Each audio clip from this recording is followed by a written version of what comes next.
അഴീക്കൽ ശ്രീ കുറുമ്പ ഭഗവതി ക്ഷേത്രത്തിൽ കൊടിയേറിക്കഴിഞ്ഞു കേട്ടോ. അപ്പം നമുക്കൊന്ന് ചരിത്രം അറിഞ്ഞാലോ. ഇത് വളരെ പണ്ടത്തെ കഥയാണ്.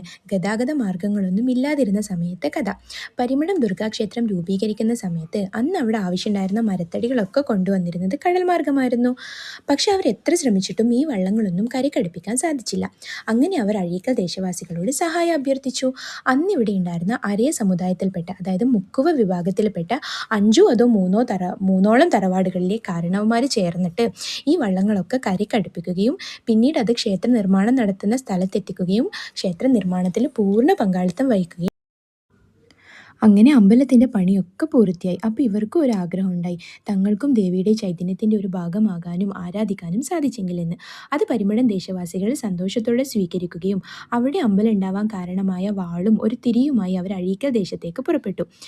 നമ്മുടെ പള്ളിയാറ ഇന്നിരിക്കുന്ന സ്ഥലത്തെത്തിയപ്പം കൃത്യമായി തിരി അണയുകയും ആ വാളും തിരിയും അവിടെ വെച്ച് അന്നു മുതൽ വെച്ച് ആരാധനയും തുടങ്ങി എന്നതാണ് മറ്റൊരു ചരിത്രം. അങ്ങനെ പരിമളം ദുർഗാദേവിയുടെ സഹോദരിയായി അനുജത്തിയായി ശ്രീ കുറുമ്പ ഇവിടെ കുടികൊള്ളുന്നു എന്നതാണ് ചരിത്രം കേട്ടോ.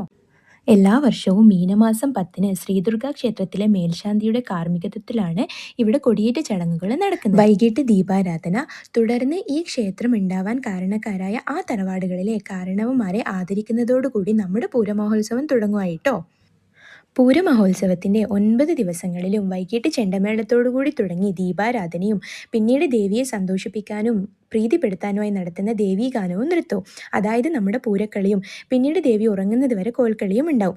ഇതിൽ പ്രദേശവാസികളും നാട്ടുകാരും എല്ലാവരും ഒരുപോലെ സന്തോഷത്തോടുകൂടി പങ്കെടുക്കുന്നത്. പൂരത്തിൻ്റെ 8-ാം ദിവസം വാദ്യമേളങ്ങളോടും താലപ്പൊലി എഴുന്നള്ളത്തോടും കൂടി ഈ 2 സഹോദരിമാരായ ദേവിമാരും കൂടി കാണുന്നതായും പ്രസാദങ്ങൾ കൈമാറുന്നതായും സങ്കല്പം.